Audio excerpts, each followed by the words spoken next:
खुल जा SIM SIM. कहानियों के खजाने से निकली आज की कहानी का नाम है बोलो एक सांस में। चलिए कहानी शुरू करते हैं। Kit kit kit kit kit kit kit kit, कीड़ा बोला घास में, बोलो एक सांस में।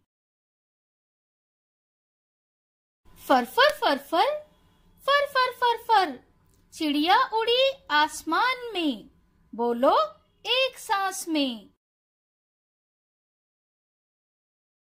छुक छुक छुक छुक छुक छुक छुक छुक, ट्रेन रुकी देवास में, बोलो एक सांस में।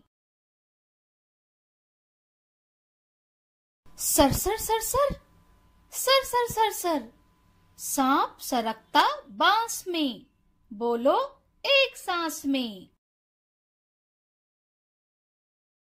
खिल खिल खिल खिल खिल खिल खिल खिल, खिल गए फूल पलाश में, बोलो एक सांस में।